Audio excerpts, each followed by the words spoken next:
इस वक्त हम मौजूद हैं लखनऊ के करबला अब्बास बाग में और यहाँ पर मेरे पीछे जितनी ये प्रॉपर्टीज़ आप देख पा रहे हैं इन सभी प्रॉपर्टीज़ पर वक्फ ने दावा किया है कि ये प्रॉपर्टी उनका है। और ये जो वक्फ अधिनियम है धारा 4040 के तहत ये दावा किया गया कि ये जितने भी मकान हैं ये सब उनका है। दरअसल यहाँ पर एक करबला है और उसके बाद ही ये वक्फ के तरफ से ये दावा किया गया था कि ये प्रॉपर्टी जो है जितने भी मकान यहाँ पर बने हुए हैं वो उनका है। बाकायदे ये मामला जो है वक्फ ट्रिब्यूनल कोर्ट में ये मामला विचाराधीन है। हमारे साथ जिनके घर है वो सभी लोग यहाँ पर मौजूद हैं, सीधे इनसे बातचीत करते हैं। सबसे पहले अपना नाम बताइए मुझे। मेरा नाम महेंद्र राजपूत है।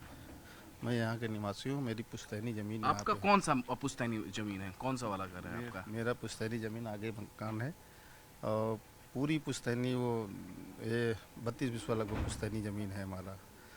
तो उसको भी इन लोगों ने हमारी 1962 का बैनामा है और मौलाना के द्वारा कहा गया कि ये करबला की कौन मौलाना? कलवे जब्बार साहब आए और कहने लगे कि ये सब पूरी ज़मीन जितनी है जितने में आप लोग रह रहे हैं सब उसकी ये करबला की ज़मीन है। तो हम लोगों को एक नोटिस भी वहाँ से इशू करी गई वक्फ बोर्ड से। हम लोगों ने अपने अपने कागज़ वहाँ पे पेश किए तो वहाँ पे भी हमने कागज़ दिखाए तो वहाँ से भी रिपोर्ट बन के आई है कि ऐसा है कि वक्फ बोर्ड की ज़मीन ये नहीं पाई गई है। ये नहीं पाई गई। उसके बाद क्या हो रहा है, उसके बाद क्या हुआ? उसके बाद में इन्होंने जिलाधिकारी के पास भी अपनी एक एप्लीकेशन दी कि करबला अब्बास बाग की ज़मीन पर ये लोग जो हैं काबिज हैं, कब्जा करे हुए हैं। वहाँ से एक वो आया, नोटिस आई, वहाँ हम लोगों ने कागज़ दिया तो जिलाधिकारी जी ने भी जांच करने के बाद में बताया कि ये ज़मीन करबला अब्बास बाग की नहीं आ पाई गई है। नहीं आ पाई। अब जो अमेंडमेंट बिल, वक्फ अमेंडमेंट बिल जो पार्लियामेंट में पास हुआ है, लोकसभा में, राज्यसभा में, उसको के बाद आपको लगता है कि ये हल निकलेगा? हाँ बिल्कुल निकलेगा। उसके आते हैं डॉक्यूमेंट्स भी है आपके हाथ में? डॉक्यूमेंट्स भी है भाई साहब। तो इनके डॉक्यूमेंट्स पूरे हैं, रिपोर्टें हैं। 81 का आदेश है कि करबला अब्बास बाग की ज़मीन नहीं पाई गई। हाई कोर्ट में इन्होंने हलफनामा दिया था एसडीएम साहब ने, वो भी कागज़ है मेरे पास। वक्फ ट्रिब्यूनल में भी एक द्वारा 16 पे हुआ, 16 में हुआ कि वक्फ ट्रिब्यूनल में भी ये कहा गया कि करबला अब्बास बाग की ज़मीन नहीं है। और भी लोग हमारे साथ हैं, इनसे भी बातचीत करते हैं। जब आप आगे, क्या नाम होगा आपका? जी मोहम्मद सलमान कहते हैं। मोहम्मद सलमान साहब, आपका कौन सा मकान है? मकान आगे है मेरा, वहाँ पे मैंने लिया था राम कुमार टंडन जी से ज़मीन रजिस्ट्री। जब किससे किया था रजिस्ट्री आपने? राम कुमार टंडन। राम कुमार टंडन से कराया था। और कब कराया था? 2020 में। 2020 में। जी जी। अब जब कलवे जवाद साहब, मौलाना कलवे जवाद साहब यहाँ कब आए थे और कब उन्होंने कहा कि ये पूरी ज़मीन करबला किया हुआ है? कोई उनका वक्त नहीं है, किसी वक्त भी आ जाते हैं और चले जाते हैं, यहाँ आखिर तक के चले जाते हैं, कहते हैं ये सब मेरा है। तो फिर आप लोग क्या उनको जवाब देते हैं? कुछ नहीं, हम लोग हैं तो आपका है तो आप ले लो, सीधी सीधी बात ये करते हैं। और आप भी वक्फ क्रिमिनल जो वक्फ ट्रिब्यूनल में आप भी ये मुकदमा लड़ रहे हैं? नहीं, मैं नहीं लड़ रहा हूँ। आप नहीं लड़ रहे हैं? नहीं नहीं, आप नहीं लड़ रहे हैं उसमें? हमारा कोई मुकदमा वहाँ पे नहीं है। जो राम कुमार टंडन है उनके जो वो लोग हैं वो अपना कर रहे हैं। अच्छा, मैंने कुछ ही लोग यहाँ पर मुकदमा वक्फ ट्रिब्यूनल में लड़ रहे हैं? जी, जिनसे खरीदी है मैंने ज़मीन वो अपना लड़ रहे हैं उनसे। अच्छा, जिनसे आपने खरीदी है। आपका क्या नाम हुआ? मेरा नाम इमरान अहमद। इमरान, कौन सा मकान है आपका? इस गली में पहले तीसरा वाला मकान। अच्छा, इस गली में तीसरा वाला मकान आपका है। तो आपका भी घर वक्फ का है? वक्फ की ज़मीन पे आपने घर बनाया है? ऐसा कुछ नहीं है। हाँ। हमें तो आज तक कभी वो नहीं हुआ कि वक्फ का है। लोग आके दावा करते हैं कि वक्फ का है, पर हमने तो खरीदी टंडन जी से। रजिस्ट्री हमारे पास बाकायदा, उसके पेपर्स है हमारे पास। मतलब आगे क्या होगा? हमारे पास रजिस्ट्री है, हम ओके हैं तो हम होगा क्या। और जो बिल पास हुआ है अब इस वक्त, वक्फ संशोधन बिल, उससे क्या लगता है कि ये पूरा विवाद सुलझ जाएगा आप लोगों को? तो आई होप कि ऐसा होना चाहिए। और भी लोग हमारे साथ हैं। आपका क्या नाम हुआ? मेरा नाम फैज़ अहमद सिद्दीकी है। ये डॉक्यूमेंट्स कहाँ का है? श्रीमान पुलिस आयुक्त महोदय, लखनऊ। जी, ये यहाँ पे मौलाना कलवे जवाद साहब आते हैं अक्सर अपने लोगों को लेकर के काफ़ी मात्रा में, और यहाँ पे थोड़ा सा भय का माहौल बनता है। ये हमारा मकान था, हम इसमें रहते थे और इन्हीं चीज़ों की वजह से हम छोड़ करके शिफ्ट भी हो गए, क्योंकि एंड टाइम वो आ जाते थे और काफ़ी भीड़ को लेकर के यहाँ पे, और ऐसा लगता था कि किसी टाइम कुछ अप्रिय घटना न घटित हो जाए। तो ये जो बिल्डिंग है ये आपकी है? जी हाँ, मेरी है। तो इस बिल्डिंग में अब कौन रहता है? इस बिल्डिंग में अब हमारे कुछ किराएदार रहते हैं। ये 2016 में मैंने ख़रीदी थी, रजिस्ट्री कराई थी मैंने इसकी, उसके बाद इसको मैंने बनवाया था। और जब से मौलाना कलवे जवाद साहब यहाँ पे इंचार्ज हुए तब से वो आइंदी ना करके यहाँ पे बवाल किया करते हैं। क्या कहते हैं आके? आते हैं बताते हैं यहाँ से वहाँ तक सब उनकी ज़मीन है और ये सब ले लेंगे और लोगों को बांट देंगे, इस तरीके की बातें करते रहते हैं वो। क्या वक्फ की ज़मीन वो बताते हैं? वक्फ वो की अपनी ज़मीन वफ़ है। की बताते हैं, लेकिन हम लोगों ने जो पेपर जांच किए थे उसमें कहीं भी वफ़ नहीं पाई थी। हम लोगों ने 2015 का एसडीएम ऑर्डर भी हम लोगों ने पढ़ा था, उसके बाद ही ये ज़मीन खरीदी थी, जिसके अंदर उन्होंने साफ साफ बता दिया था कि इनका वफ़नामा ही अवैधानिक है। जिस स्टाम्प पे इन्होंने वफ़नामा बनाया था वही अवैधानिक है। वही सब पेपर डॉक्यूमेंट्स देख करके हम लोगों ने कोर्ट से चेक करवाने के बाद ही यहाँ ज़मीन खरीदी थी। इसके आगे भी हमने एक प्लॉट लिया है, उसका भी आज तक निर्माण नहीं हो पा रहा है। इन्हीं सब चीज़ों के चलते हुए काम चालू होता है, रुकवा दिया जाता है उनके भय की वजह से।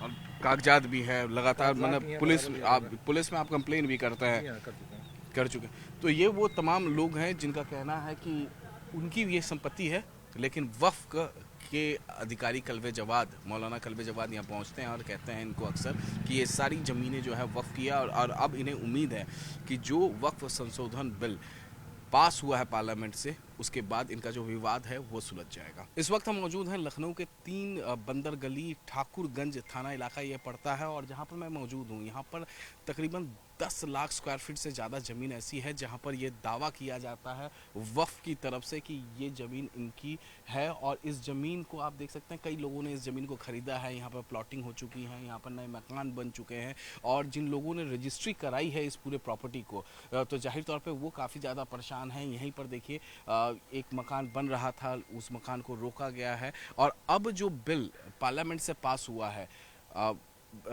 वक्फ अमेंडमेंट बिल, अब इसके बाद यहाँ के लोगों का मानना है कि उनका भरोसा है कि अब जाहिर तौर पे जिस तरीके से उनके ज़मीन पे दावा वक्फ के तरफ से किया जा रहा है, वो दावा जो है वो कहीं ना कहीं ख़त्म होगा, क्योंकि उनके पास प्रॉपर कागजात हैं इस ज़मीन के। इसके अलावा उनको कोर्ट से भी कई बार एसडीएम कोर्ट से भी राहत मिल चुकी है।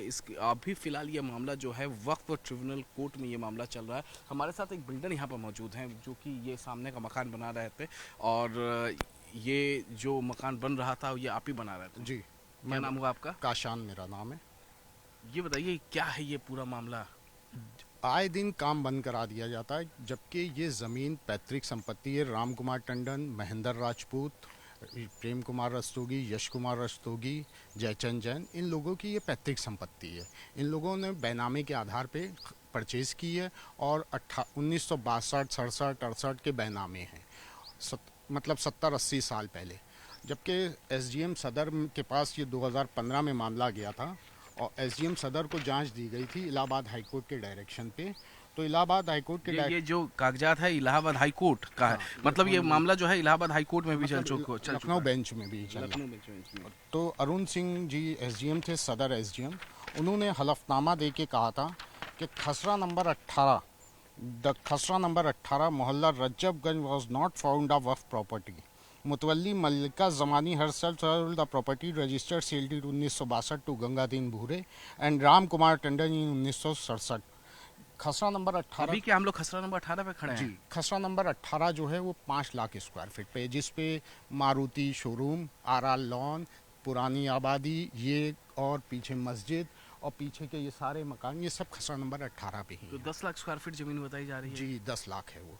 कोल्ड स्टोरेज मज़ार के पास से शुरू होती है, ये इस तरफ का पोर्शन है, और रोड उस पार भी वो वफ़ की प्रॉपर्टी बताते हैं। जबकि ये तो डिसाइड हो गया कि ये वफ़ की प्रॉपर्टी नहीं है, एसडीएम साहब ने हलफनामा दे दिया। अब क्या होगा, अब चूंकि ये मामला चल रहा है वक्फ ट्रिब्यूनल कोर्ट में? अब वफ़ ट्रिब्यूनल से ये फ़ायदा होगा कि हम उसके अपने डॉक्यूमेंट्स पेश कर सकते हैं, लगे हुए हैं हमारे डॉक्यूमेंट्स।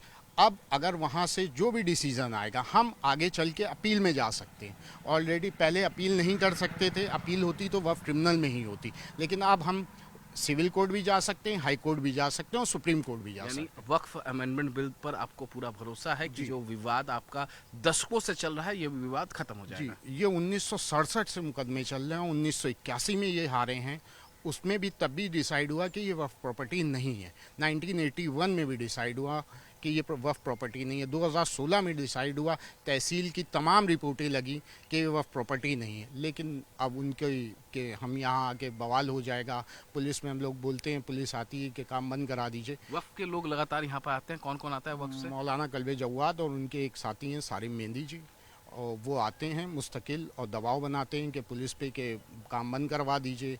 क्योंकि वरना मजलिस कर देंगे और धरना देंगे। अभी बीच में उन्होंने धरना भी किया था कि 300 स्क्वायर फीट सबको दे रहे थे फ्री में ज़मीन। आप किसी की प्रॉपर्टी जो बैनामों के आधार पे काबिज़ हैं, उनकी प्रॉपर्टी आप कैसे दे देंगे? आपके पास प्रॉपर्टी के पेपर हैं, कोर्ट है, न्यायालय है, मतलब वहाँ जाके आप उसको रखिए तो पता लग जाएगा कि प्रॉपर्टी किसकी है, वो डिसाइड कर देगा ना न्यायालय। अब यहाँ के पर जो जिन्होंने ज़मीन खरीदी है, जो विवादों में है ये पूरी प्रॉपर्टी, और जो इस तरीके से ये पूरा मामला वक्फ ट्रिब्यूनल कोर्ट में चला, अब इनको भरोसा है कि वक्फ अमेंडमेंट बिल जैसे ही पार्लियामेंट से पास हुआ है, इनका जो विवाद है वो पूरी तरीके से सुलझ जाएगा, क्योंकि वक्फ ट्रिब्यूनल कोर्ट से इनको भरोसा है कि ये जीतेंगे, और कोई भी ऊंच नीच होती है तो ये हायर कोर्ट में जाकर अपील कर सकते हैं अपने कागजात के आधार पर। मौलाना यासुफ अब्बास साहब इस वक्त हमारे साथ है। दुबग्गा की एक प्रॉपर्टी को लेकर विवाद काफ़ी चल रहा था वहाँ के लोकल लोगों के बीच और वफ़ के बीच, आपके भी वो संज्ञान में होगा, क्या है वो पूरा मामला? देखिए, असल जो विवाद है वो जब से ज़मीनों के रेट आसमान पर पहुंच गए तब से वो विवाद पूरी तरीके से और गहराने लगा। तो वो दुबग्गा नहीं बल्कि थाना ठाकुरगंज क्षेत्र की वो ज़मीन है, और पूरी तरीके से एक शख्स, कुछ लोग जो कहते हैं ये वफ़ की जगह नहीं है और कुछ लोग कहते हैं ये जगह वफ़ की है। तो बहरहाल अभी तक के मामला जो है वो न्यायालय में है, मामला अदालत में है। तो वहाँ के ऊपर हर एक को 300 स्क्वायर फीट ज़मीन देने का ऐलान भी हुआ था। ये वक्फ की तरफ से ऐलान किया गया था कि 300 स्क्वायर फीट ज़मीन, एक धर्मगुरु की तरफ से ऐलान किया गया था कि हम वक्फ की तरफ से नहीं, एक शिया धर्मगुरु की तरफ से ऐलान किया गया था। मगर उसमें 1,75,00,000 रुपए के फार्म तकरीबन बिके। 35,000 लोगों ने 500 रुपये के हिसाब से फार्म लिया, जबकि उस फार्म की कीमत 50 रुपये या 20 रुपये थी, मगर वो ब्लैक में 500 रुपये के लोगों ने लिया और हज़ारों की तादाद में लोग वहाँ जमा हुए। मगर आज तक के किसी को 5 स्क्वायर फीट ज़मीन या 3 स्क्वायर फीट ज़मीन नहीं मिली है, ना कि 300 स्क्वायर फीट ज़मीन की बात हो रही थी। आपको क्या लगता है कि जब ये बिल आए, अब अभी जो अमेंडमेंट हुआ है वक्फ अमेंडमेंट बिल, इसके बाद क्या जो फॉर्म बिके थे या जिसने फॉर्म खरीदा था, इसमें इस विवाद को सुलझाने में फ़ायदा होगा? देखिए, विवाद सुलझता है कि नहीं सुलझता है ये तो अभी आज राज्यसभा से पास हो जाने दीजिए और फिर उसके बाद में इसको वर्किंग में आने दीजिए, तब पता चलेगा कि इससे क्या फ़ायदा होता है, क्या नुकसान होता है। अभी कुछ कहना क़ब्ल वक्त होगा। बहरहाल हम हर उस के पक्ष में हैं जिससे वफ़ का फ़ायदा हो। और जिन गरीबों के पास ज़मीन है उन्हें मिल जाना चाहिए। वो तो हम लोग आवाज़ उठा रहे हैं ज़मीनें मिलने के लिए, तो हम लोग आवाज़ उठा रहे हैं। मगर गरीब, बड़े अफसोस की बात है कि गरीबों को बेवकूफ़ बनाया गया और उनके साथ में खिलवाड़ किया गया और उनको 3 स्क्वायर फीट ज़मीन भी नहीं दी गई।